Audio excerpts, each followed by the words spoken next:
Bismillahirrahmanirrahim. Assalamualaikum warahmatullahi wabarakatuh. Hai teman-teman semuanya, saya Aidil.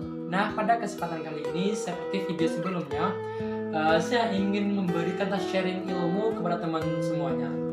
Ilmu tentang apakah itu? Masih sama dalam ilmu tentang Al-Quran. Di video sebelumnya, kita akan membahas tentang penafsiran suatu. Jadi, pada video ini kita akan membahas tentang kaidah-kaidah tafsir. Jadi, para ulama yang melakukan penafsiran Al-Quran, mereka menggunakan kaidah-kaidah tafsir. Jadi, sebelum menafsirkan Al-Quran, ulama tersebut harus mengetahui atau mengenal atau memilih kaidah-kaidah penafsiran. Oleh karena itu, pada video ini saya akan membahas tentang 5 kaidah para mufassir menafsirkan. Nah, menggunakan kitabnya Salman Harun, Profesor Dr. Salman Harun, yaitu kitabnya Kaidah Tafsir.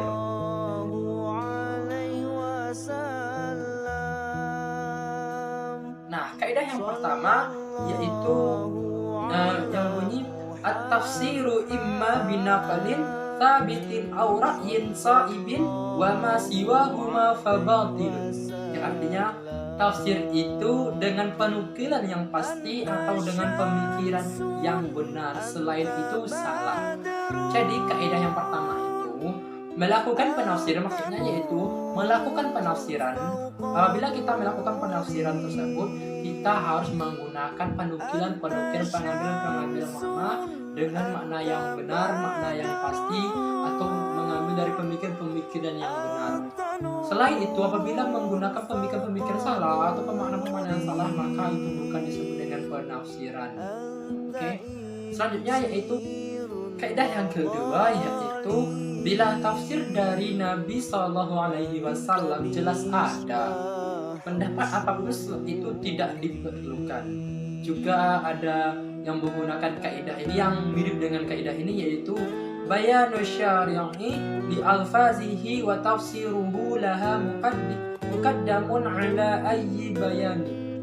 Artinya, penjelasan dan tafsir dari pensyariat atau asyari didahulukan dari penjelasan dan tafsir siapapun.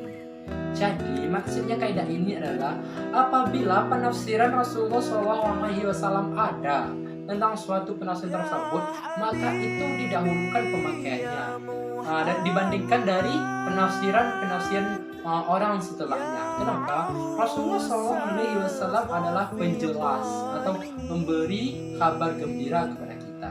Dan Rasulullah SAW adalah penjelas wahyu dari Allah. Oleh karena itu, pasti kita harus menggunakan penafsiran yang dipakai, yang dikeluarkan oleh Rasulullah SAW, yakni Nabi Muhammad. Itu kaidah yang kedua. Kaidah yang ketiga yaitu tentang qaulus sahabiyyi muqaddamun ala ghairihi fi tafsiri wa in kana zahiru siyaqi la yadullu alaihi. Ya, artinya pendapat sahabat didahulukan dari tafsir lainnya, sekalipun lahiriah ungkapan ayat tidak menunjukkan demikian.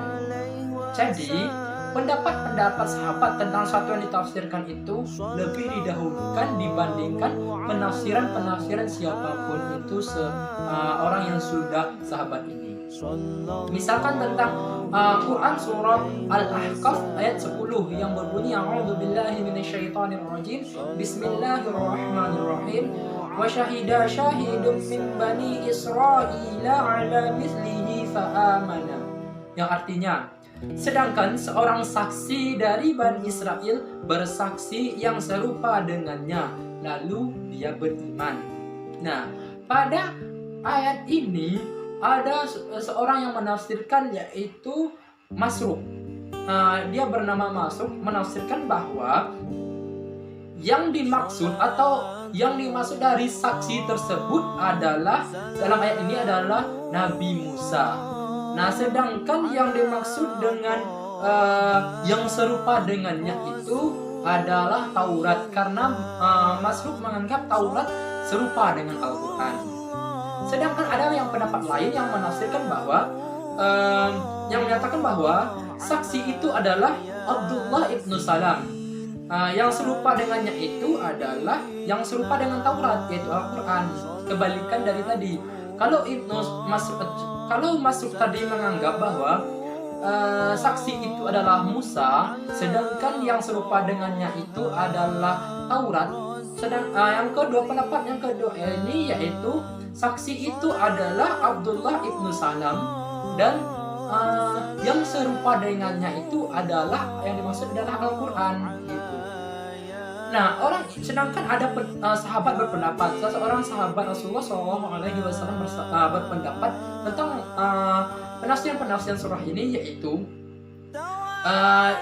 sahabat ini yang bernama yaitu Sa'id ibnu Abi Waqqas, yang menyatakan bahwa saya tidak pernah mendengar Rasulullah SAW bersabda kepada seseorang bahwa ia termasuk penghuni surga selain kepada Abdullah ibnu Salam.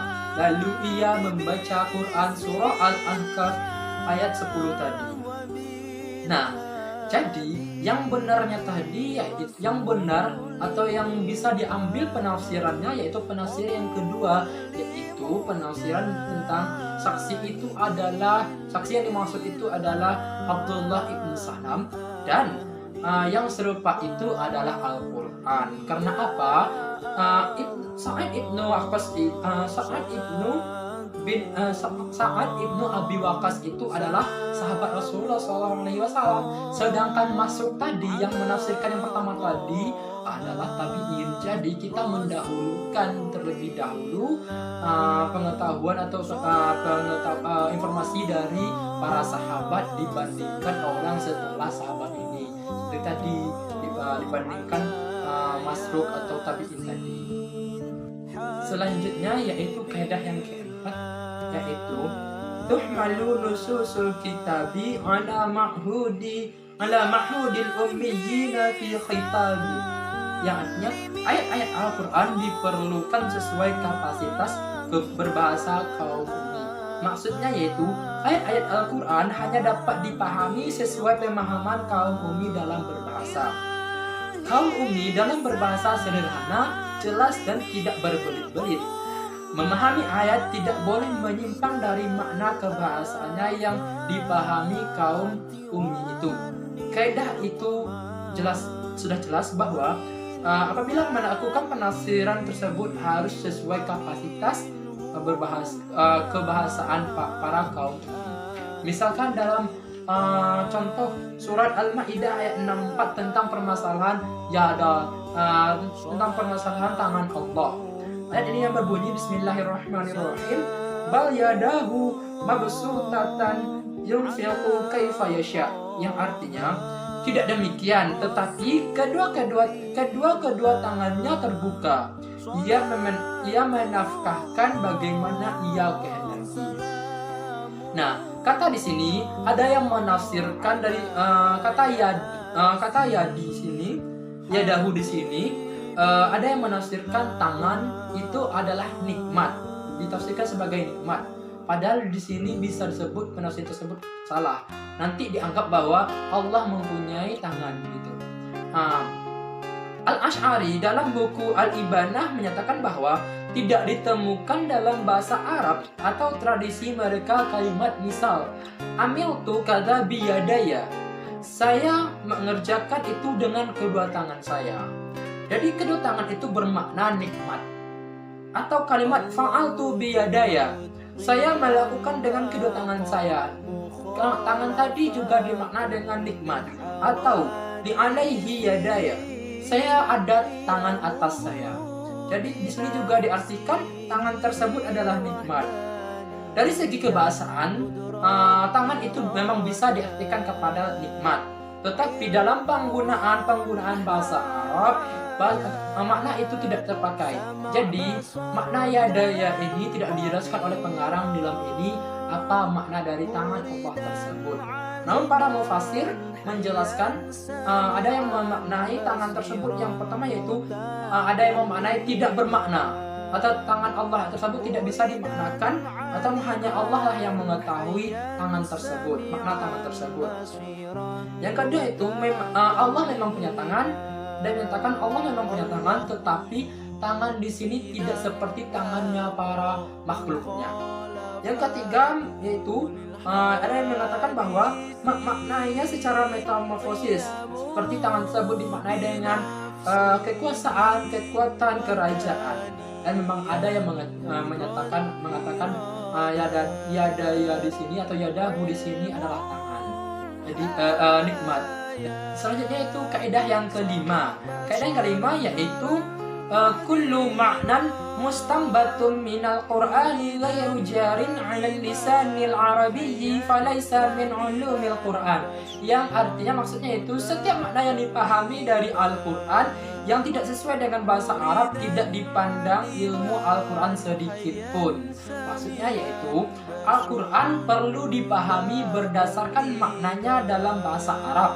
Tidak mengindahkan makna dalam bahasa Arab akan menghasilkan kekeliruan dalam tafsir, seperti yang terjadi pada tafsir kaum ateis atau zindik, sebagaimana paham kalami batini syarif fiqih, keajaiban angka-angka, dan pendapat-pendapat aneh mengenai rasam Utsmani. Misalkan kita contohkan pada sebenarnya contoh-contoh tentang kaidah ini banyak, tapi saya mengambil tentang klaim keliru dalam ayat-ayat Al-Quran, seperti klaim mereka tentang penguburan waw atau huruf waw dalam kalimat sanad'u dalam surah Al-Alaq yang berbunyi sanad'u zabaniyah itu. Jadi pada kalimat sanad'u itu mereka menganggap pengklaiman atau penguburan waw itu karena mereka menyatakan bahwa untuk menunjukkan bahwa malaikat Zabaniyah itu begitu cepat reaksinya menyambut perintah Allah dan begitu hebat pukulannya. Padahal klaim ini jelas salah, bahwa dalam segi bahasa dan bahwa ia menjuruskan kepada pengubahan firman. Padahal para sahabat tidak pernah memaknai hal tersebut, tidak pernah menyampaikan hal seperti itu. Penguburan huruf waw itu tidak ada dibahas oleh para sahabat-sahabat. Karena sahabat ini jelas sahabat ini mengerti atau tahu tentang bahasa Arab karena mereka menggunakan bahasa Arab itu sendiri. Sedangkan orang ini yang tidak mengerti tentang bahasa Arab melakukan penafsiran atau mengklaim dengan tiba-tiba tentang penguburan huruf waw pada kata sanad'u itu. Teman-teman, itulah yang bisa saya sampaikan dalam materi tentang kaidah-kaidah tafsir, tentang bab metodologi tafsir. Mungkin banyak dalam penyampaian saya tadi banyak kesalahan, saya minta maaf dan minta ampun kepada Allah Subhanahu wa taala. Terima kasih atas perhatiannya dalam menyaksikan video saya ini. Saya minta mohon like, komen, dan subscribe-nya channel saya ini. Semoga kita dirahmati Allah, dilindungi oleh Allah Subhanahu wa taala. Semoga yang saya sampaikan ini bermanfaat kepada teman-teman semuanya. Saya akhiri sekian. Assalamualaikum warahmatullahi wabarakatuh.